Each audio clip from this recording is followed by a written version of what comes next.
Assalamu alaikum, you're watching Views and News and I'm Faisal Rehman live from our Islamabad studios. Today we'll be talking about a very important report that was, in fact it was a forecast by the International Monetary Fund IMF regarding Pakistan's GDP growth, and they've set it at around 4%. The government had an idea of around 4.8%. Earlier the World Bank also predicted about it, and it was stated that it is going to remain around 3.4%.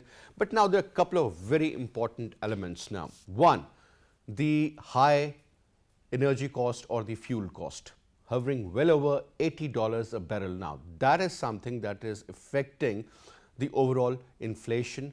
And again, when you talk about the import bill, that is also rising. So looking at that particular equation, it very clearly indicates that the government has increased the petroleum prices in the previous weeks, and most likely it will be increased in the future also. So that is going to affect the overall inflation, and it has a very different, I would say, multifaceted kind of an effect over various aspects. Secondly, we all know that the Finance Minister Shaukat Aziz is holding talks with the IMF in the United States of America, so we'll also be talking about that.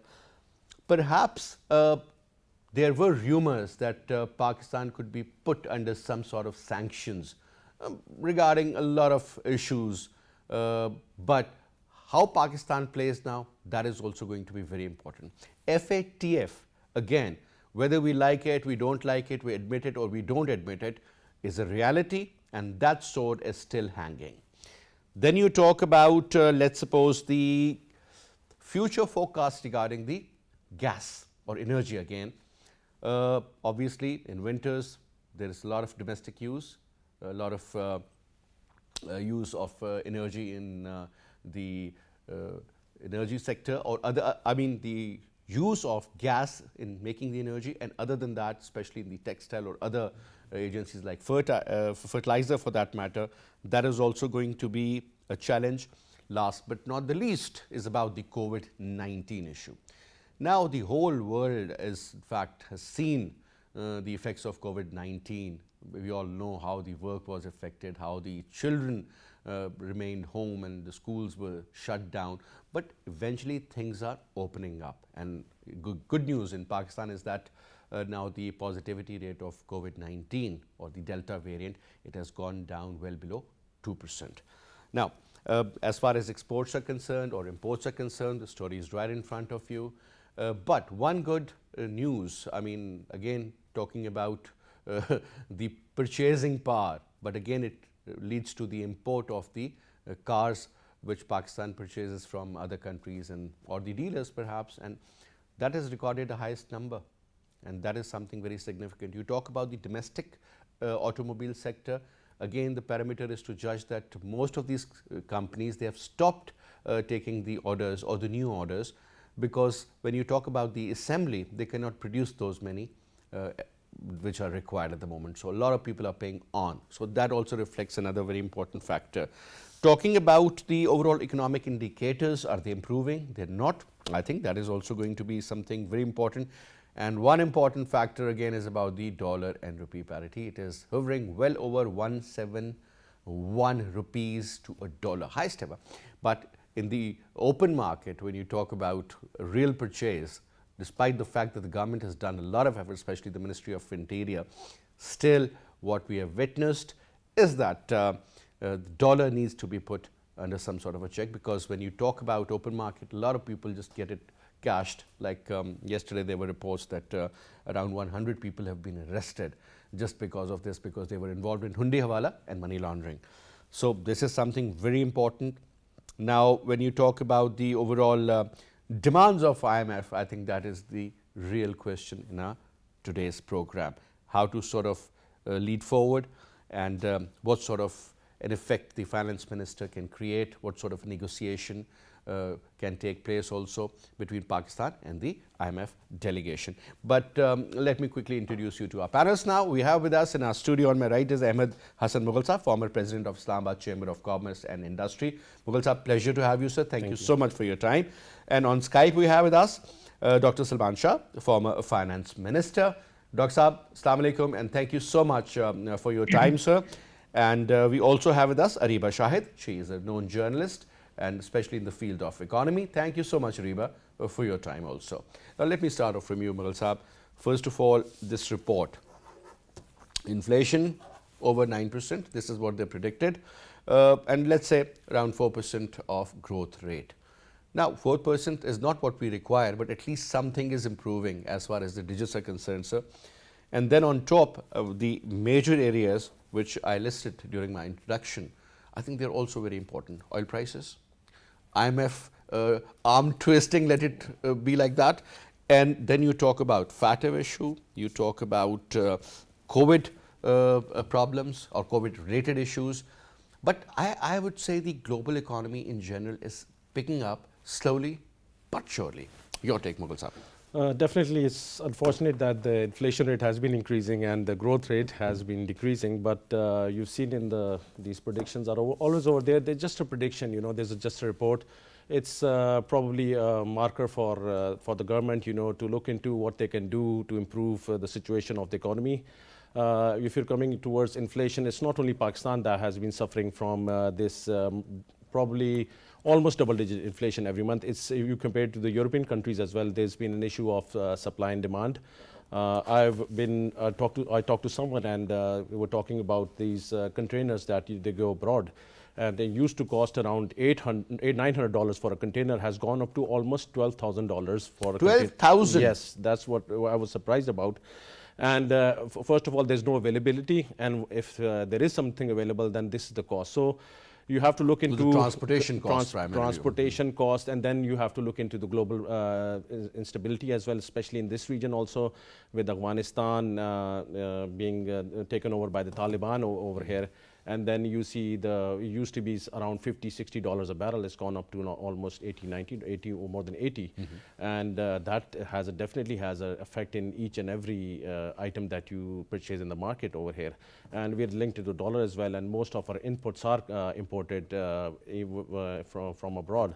So that will have a drastic effect on the cost of production, and you've seen that has to be passed on to the consumers, and this is the reason you've been seeing that all these. But Basit, when you look at the last budget or the economic survey, you'll notice that the growth was shown in almost all these sectors, whether it is agriculture or manufacturing or services, perhaps.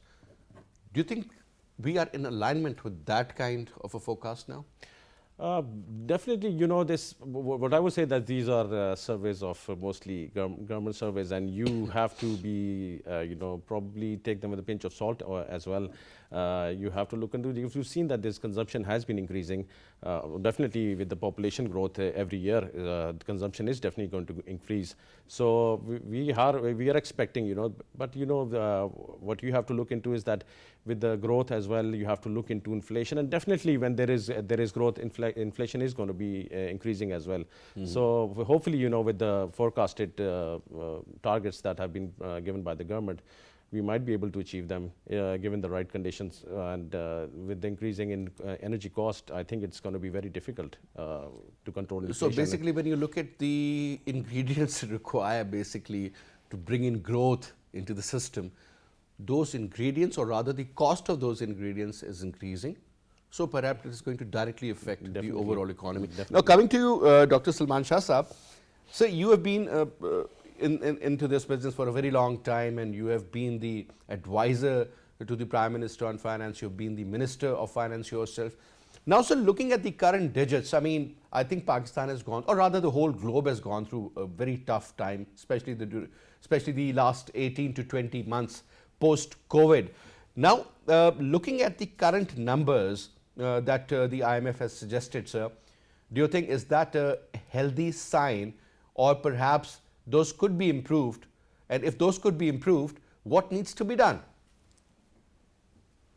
Yes, I think at this point in time, the numbers reflect global situation, but I definitely things can improve. So first of all, we must recognize that we have suffered a very big external shock to the economy. And this external shock is primarily due to two reasons. One, energy prices, and number two, the food commodity increase in prices. And unfortunately, both of these items, our economy has become very dependent on imports. Number one, food, if you look at the food component, an agrarian economy like Pakistan never paid attention to the rural economy and the agriculture economy and starved them of profitability and kind of price fixing in such a manner that the farmer never was able to gear up for full production and get the total output, which would have meant that we would not need any imports. So that is one part of our policy failure over the last at least 10 years, I would say, that the agriculture sector has been ignored. Number two, I think that the energy side, Pakistan at one time, the power sector in Pakistan was based on hydropower, which was abundant and which was in rupees, and we had very profitable power sector. And once we got into this, we politicized the dams, and so we stopped making dams and we went into thermal power. And unfortunately, thermal power was all imported, which basically means that now when you look at your trade deficit, a very big chunk of that trade deficit is energy. And the energy is not only for transport, but also for our power sector. And that is something which we need to correct very quickly if we want to bring balance to our balance of payments and the current account deficit and even the trade deficit. So number one, I think that we must realize that one of the biggest mistakes we made in the last 10 years was adding 10,000 megawatts of thermal power, which was imported. And if we had put in 10,000 megawatts of solar power, which doesn't need an energy price, which doesn't have a fuel price, our import dependence would have gone down considerably. So now the solution is that, number one, we have to ensure that this external shock does not deplete our foreign exchange reserves. Now, our foreign exchange reserves are around 3.5 months of imports, and we really need to take it to about 5 to 6 months of reserves. So the general standard, like Salman Shah Sahab, I remember whenever I used to interview you during the time when General Musharraf was in power, I remember the economic model was very different. Things were really improving. Once we had this economic, the GDP growth at 8.7%. There were people who were buying cars, motorcycles, and I mean the overall, I would say, health of our economy was really improving. So a couple of points here. First one is that I still remember, Salman Shah Sahab, currently when we talk about the interest rate, that is around 7.25%, was increased by 25 basis points about a few weeks ago. Now people believe that in order to bring in more money available to the private sector, where you need money to in fact create that kind of an impact as far as the economic growth is concerned, that rate is still high, number one. And especially if you remember during the COVID days, it was 0% in America and I think 0.25% in UK. So ours was like, just look at the number. And then the effect obviously is not of that of 7.25%, is always more. And secondly, sir, one important factor, when it comes to the digits or the numbers, I would just say that when IMF says that Pakistan's economic growth rate is projected at 4%, the Asian Development Bank says that the growth rate is going to be around 3.4%, whereas Fitch Solutions say that it is going to be 4.2%. So, sir, there is a lot of difference. I mean, you're talking about a certain percentage that cannot be, controlled, or perhaps what's the reason for that, sir? Look, I think you have raised lots of points, and let me go back to 2006 when we had a similar kind of thing. And if you remember, At that point, we really boosted our foreign exchange reserves, primarily through the issuance of global depository receipts for GDCL and PTCL and other state-owned enterprises. And that generated a lot of funds for our reserves. Simultaneously, we also went for very major privatization of UBL and HBL, and we were able to again get the money in foreign exchange, which was again parked in our reserves. So the first thing in this whole crisis, when we look that you are suffering from an external shock, the first thing is to build up your reserves.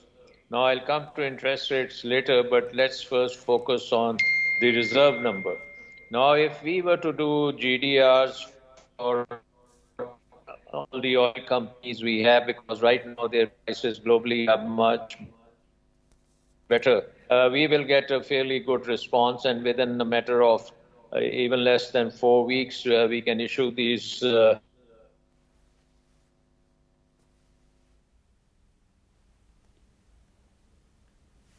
Salman Saab, I think we just lost the connection, but we'll just get back to you once it's sorted out. Dr. Saab, can you hear me?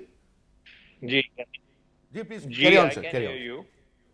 Yeah, ji please. तो ये पहली बात ये है कि we need to put the money in our reserves, 3-4 billion, if we can get $3 to $4 billion through GDRs, and maybe top it off by Eurobonds for about $2 billion, and that we build in the next 3 to 4 months and put in the reserves. That will create a lot of stability, as that will give you the reserves to take on the external shock.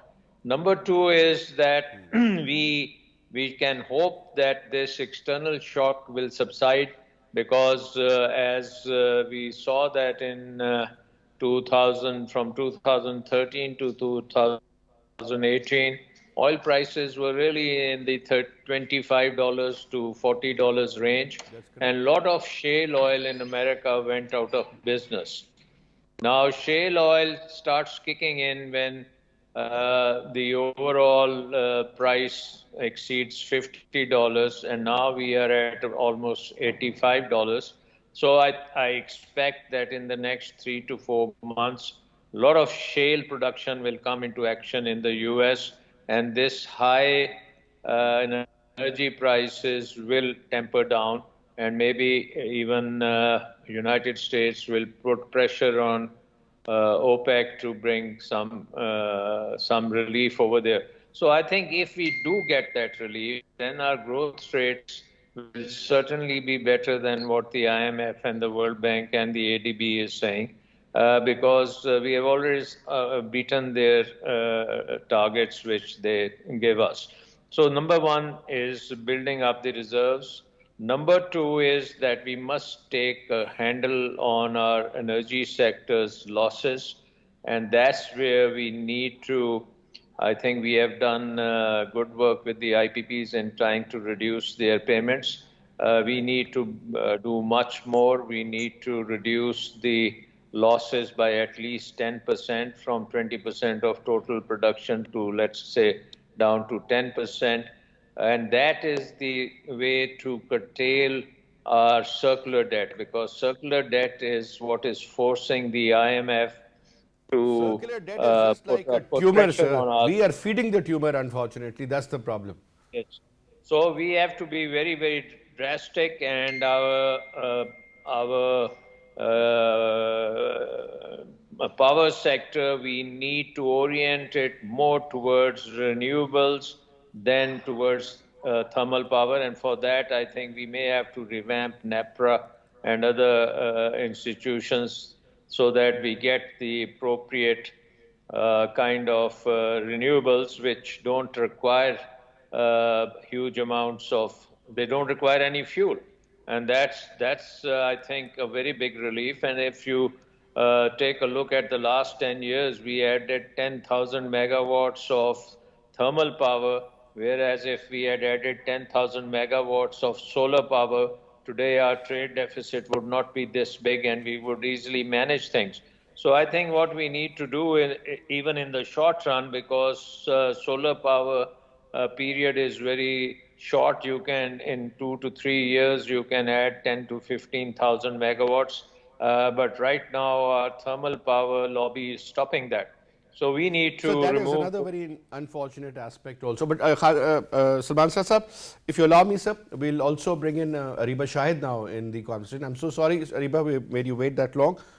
But couple of very important points. I mean, let's start off from this important visit of our finance minister, Shaukat Saab, to United States of America, where the IMF talks are going on. Now, IMF generally, I remember, the perception is that, the arm twisting technique. Raise your utilities, your bills, petroleum prices, take away the subsidies. And over here, when we're looking at the current scenario, I think this cannot be managed. Seems to be a direct conflict. Do you think there could be an equilibrium, a balance that could be created where, it could be a win-win situation for both? Because looking at the current situation, I think it's going to be a very tough time for Pakistan in the coming months and maybe years ahead, especially for this particular government, because this is their last, perhaps, let's say 20, 24 months, and they really have to show something very, optical, of which people can see. Seeing is believing, this is what we say. Your take. Absolutely. I completely agree with what you're saying, that seeing is believing.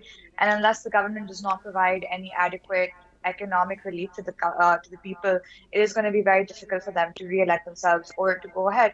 And towards the end of any elected government, they do aim for policies that remind people of how good or how great they were.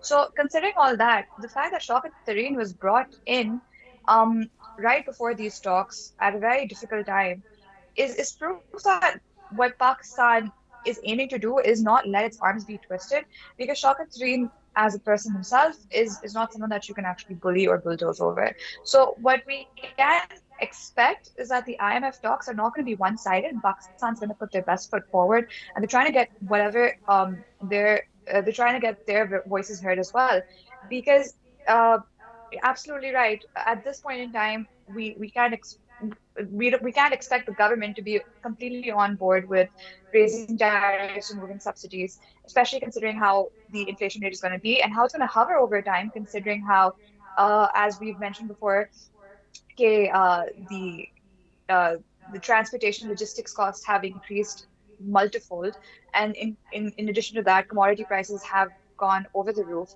So in such a situation, the government needs to provide as much as relief as possible rather than taking it away. Secondly, now talking about the forecast, I mean, Ariba, you've been following various stories regarding to finance, economics and business. Now, whenever we talk about short-term measures, yes, okay, increase this, lower this rate, playing with the digits. It's just like 2 plus 2 or 3 plus 1 or 1 plus 3, something like that. But it seems that the long-term planning is missing, unfortunately. And if there is one, let me put it this way, your medium-term and your short-term, objectives are not in alignment with your long-term goals.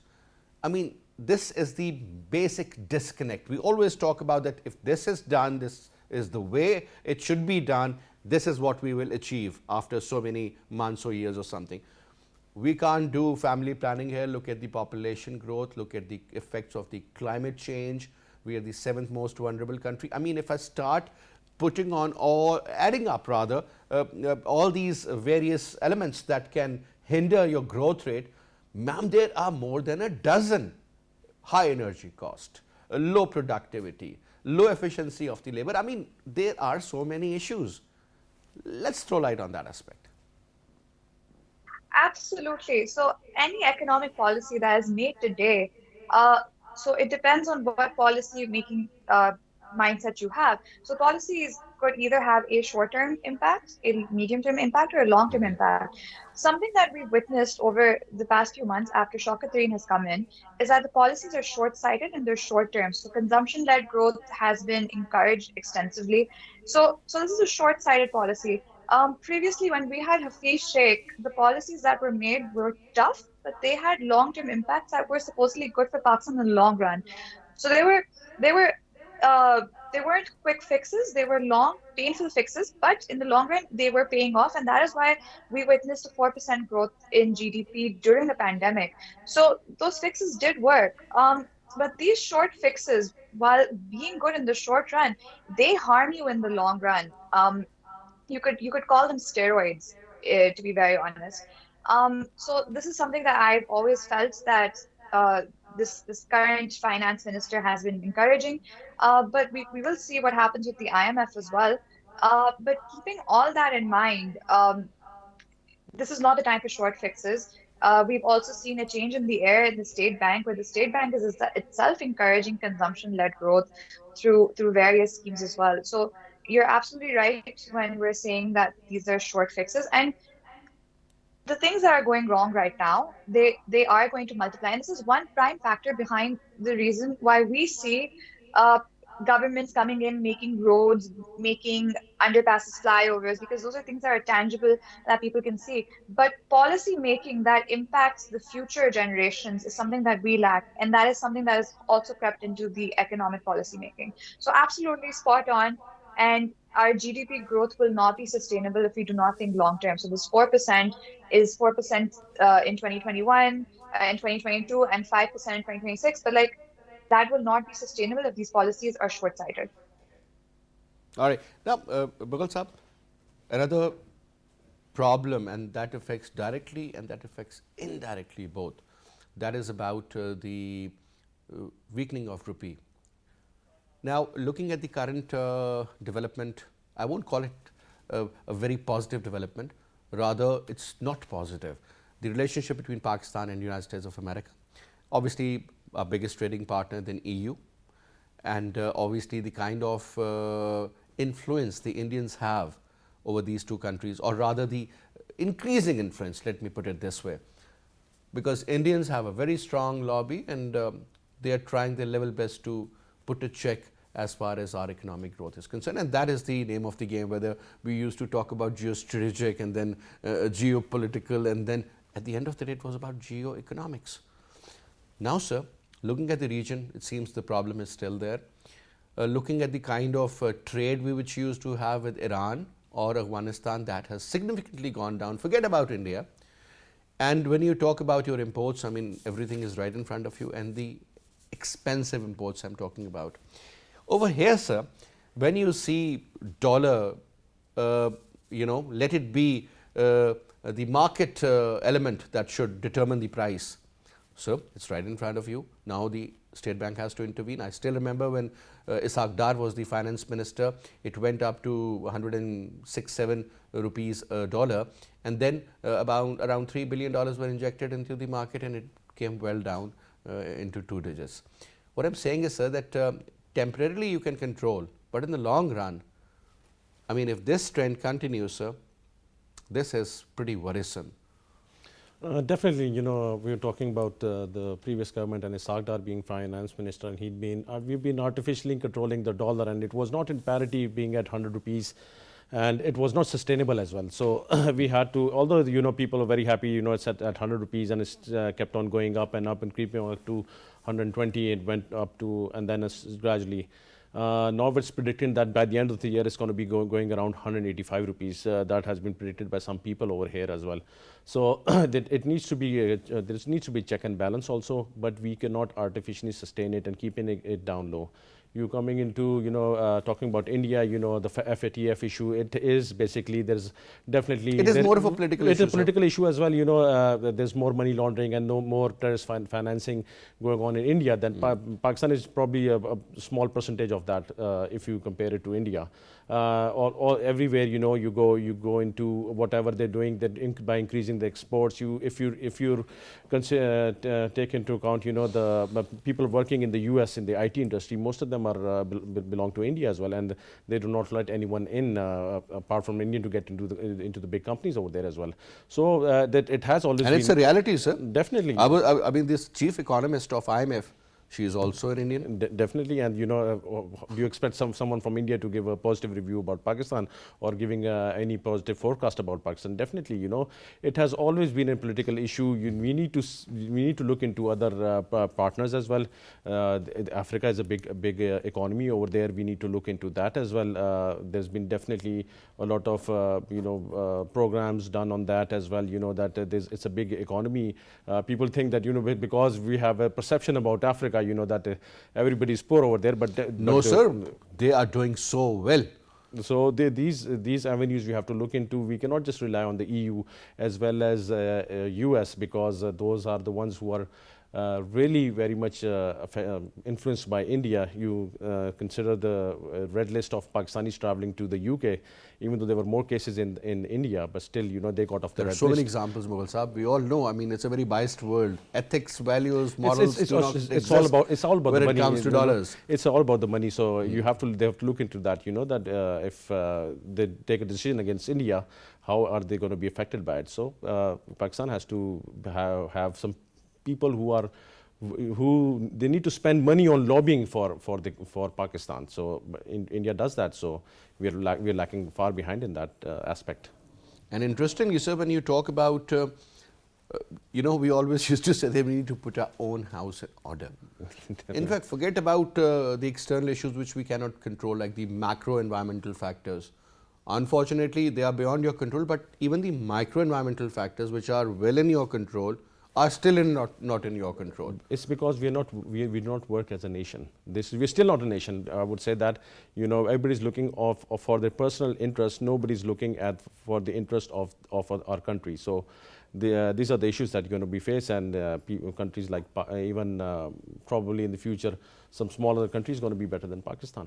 Now, Salman Shah Sahab, I remember when Prime Minister was in opposition. I'm talking about Prime Minister Imran Khan Sahab. Sir, he would always talk about, issues related to corruption, and he would always say that corruption is the real cause and it's the real menace, unfortunately, and that has eroded the basic essence of our society and the economic geometry, I would say.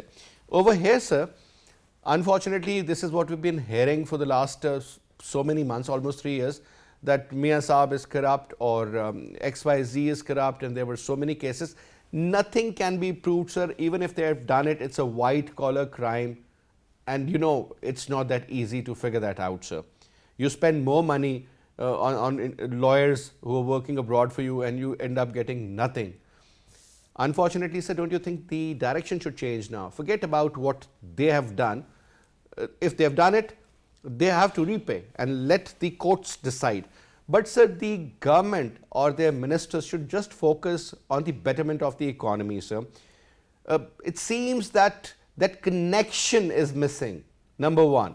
And secondly, sir, yes, when they had this government, this COVID came in and a lot of other problems, the Indian issue, then the problems from within. But sir, as I earlier mentioned, that the micro environmental factors could have been fixed. Forget about the macro. They need lobbying, international oil prices, if they go up, you can't do much. But at least you can do something as far as Pakistan is concerned within the geographical, space that we have. Nothing has been done. Focus versus reality versus... I think, number one, this thing about nothing has been proven, etc., I think is not a very relevant thing to look at. What the relevant thing is that our energy sector has landed us in a huge mess, primarily because of incompetence and, I believe, combined with a lot of corruption. Because we have ended up with a power sector which is very expensive compared to the rest of the world, even compared to Bangladesh and other places. And number two, it has put us in a situation where every time we increase the use of power, our trade deficit will go up because the power is all generated from imported fuel, number one. And number two, the IPPs are paid in dollars. So on the one hand, the trade deficit goes up with more use of power, and on the other hand, our financial account suffers because we have to make capacity payments in dollars. So I think incompetence and corruption has landed us into this problem. Now, the real issue in my mind is that when Shaukat Tareen announced his budget and when he was appointed, there was a bump in our perception that the economy is doing well. We had a lot of investment by through TURP, the state bank. But the real issue is that growth is going to come from investment, and that investment has to come from foreign investment to a large extent. So before we could get the foreign investment going, we were hit by this external shock, and it has kind of shaken the economy. Now I think this is very, very critical that we get our focus on investment, and our private sector should be in joint ventures with Chinese investors to maximize foreign investment to fund our growth. Because without foreign investment, if we just have domestic You investment, can't do it much. will very easily turn into a trade deficit. So to curtail the trade deficit, we need foreign investment. And I think the only game in town right now is China, CPEC, and they are willing to invest. They have invested billions in Vietnam, they have invested in Cambodia, and I think they want to invest in Pakistan, but our regulatory environment is very hostile to foreign investment, and we have to change that. So I think the focus of the government and the Ministry of Finance has to shift towards investment, particularly foreign investment, and even portfolio investment. I think, I think that is like also very important, sir. Very important. so But we Salman Shah need Sahab, since we are running out of time, I mean, I'll just put one that. quick question to Can I the just lady we have with us in finish? our program. And Ariba, now, a very important point raised, investment portfolio. I mean, there is so much that can be done. Like Chinese investment pouring in, great. But when you talk about investments that are being directed towards Vietnam or Singapore or Malaysia, for that matter, even countries, smaller countries, Thailand, so and so forth. But over there, ma'am, it seems again the the Indian influence is a lot because of their presence and otherwise. Over here, ma'am, we still lack a lot.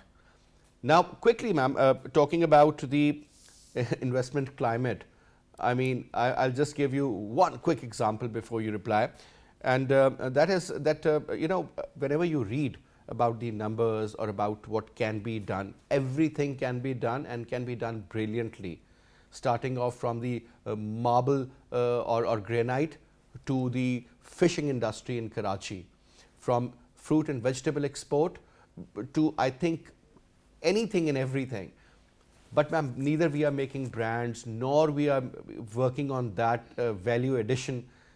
How long will we sustain on this kind of a phenomena? It seems it's now or never. Absolutely. So the investment climate that you're talking about, the fact that investment is heading towards countries like Vietnam, Thailand, etc., is because of the stability that those countries provide, the openness that they provide, the stability that they provide, the fact that it is easy to repatriate your money when you want to withdraw, how easy it is to set up. So these things are really important. Considering the FATF as well, considering the Indian lobby and how India is actively advocating against us, those things are really important. And the fact that we've got Afghanistan in our backyard, a troubled region, so Pakistan not being at the limelight of investment does not come as a shock. However, there are some positive things that we can look at, and that, for instance, the startup space in Pakistan, VCs are very bullish towards Pakistani startups that are raising massive amounts at huge valuations. The only thing is that these startups, we haven't seen a unicorn yet. We don't see them listing. So these are some things that are missing. So the depth of the market isn't as big as one should expect. But yeah, absolutely. Once we have the FATF in order, once there is more stability on the Afghanistan end, um, once our policies are more friendly for investors, where not only will they bring in money, but they can also exit when they please. And also when we have better security and better political circumstances. Like, for instance, today, the stock market took a plunge over the news that there was a lieutenant being appointed who doesn't even exist. So things like these make your country seem like a circus, to be very honest. And unless we don't have those things in order, we can't really expect someone else to bring in their money, Spot their on. hard-earned money, Spot on. and invest in Pakistan. Yeah, because let's not blame others. I think the punchline is that look inwards and sort out your things, sort out the issues of red tape and all. Investments can be made.